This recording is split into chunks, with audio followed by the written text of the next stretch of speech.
Alors, imagine un père, là, la cinquantaine peut-être, qui du jour au lendemain annonce: «Je pars, je suis gay, je dois vivre ma vérité». Tu vois, dit comme ça sonne presque comme une libération. Mais attends une seconde, et sa femme, et ses gosses, et toute cette vie qu'il a construite pendant 20, 30 ans, c'est quoi au fond cette tendance à poser son bonheur personnel comme une priorité absolue, quitte à tout brûler derrière soi? C'est là qu'on touche à un truc super sensible, super humain aussi, mais franchement pas simple. Bon, c'est quoi exactement ce phénomène dont on parle? C'est l'histoire de certains hommes, souvent pères de famille, mariés depuis des années, qui découvrent ou avouent tardivement leur homosexualité. Et là, bam, tout s'effondre, ils partent et laissent derrière eux une famille qui souvent ne comprend rien à ce qui vient de se passer. Alors attention, hein, on ne parle pas ici de juger l'homosexualité, on parle d'un choix, ou plutôt d'une série de non-choix, de silence, puis d'un éclatement brutal qui impacte tout un foyer.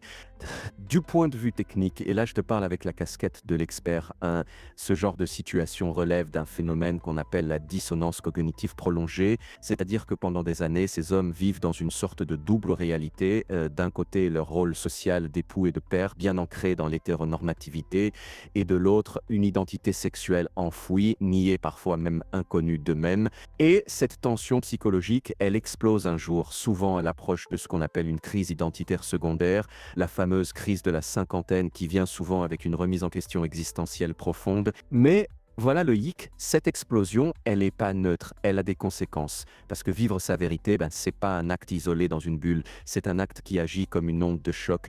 Et dans cette onde de choc, il y a souvent une femme qui a porté les enfants, sacrifié du temps, des projets, parfois sa carrière, une femme qui, elle, croyait au contrat. Et puis, il y a des enfants, parfois encore jeunes, parfois adultes, mais paumés. Et là, la vérité crue, c'est que certains de ces hommes, ils partent comme ça, sans vraiment accompagner la transition, sans poser des mots, sans prendre en compte les retrebés. Ils vivent leur libération pendant que d'autres vivent une désintégration. Alors ouais, on peut se dire, mais enfin, ils ont le droit au bonheur, non, mais pas au prix du malheur des autres, et surtout pas en s'en lavant les mains, parce que ce qui est reproché ici, c'est pas le fait d'être homosexuel, c'est le fait de fuir, de se déresponsabiliser, de croire que vivre authentiquement, c'est juste dire je suis gay et tourner les talons. Mais non, être adulte, c'est pas ça. Être adulte, c'est faire face, c'est assumer, c'est construire des ponts plutôt que de tout casser.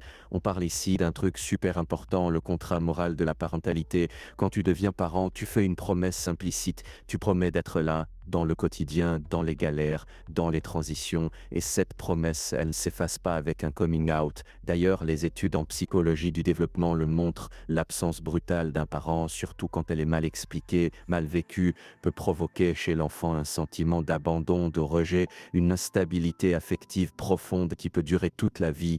C'est pas moi qui invente, hein, c'est documenté, c'est étudié, c'est mesuré, et au final, on en revient à la notion d'égoïsme. Pas l'égoïsme de s'aimer ou de se chercher, non, l'égoïsme de croire qu'on peut tout balayer au nom de son propre bien-être sans reconnaître l'impact de ses actes.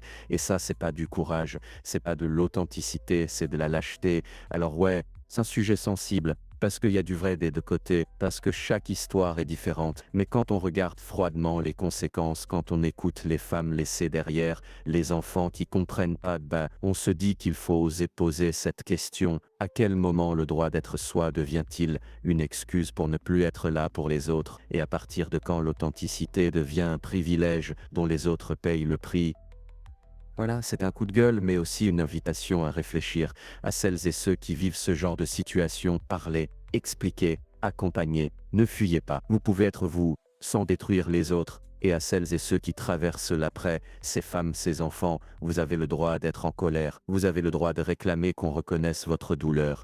Merci à la personne qui a partagé ce texte fort, cru, nécessaire. Et si ce sujet vous parle, si vous avez vécu des situations similaires ou juste envie de continuer la réflexion, abonnez-vous à Dialogue d'experts. C'est un média libre pensé pour vous, pour nous, pour mettre des mots sur les réalités qu'on vit sans filtre, mais toujours avec respect.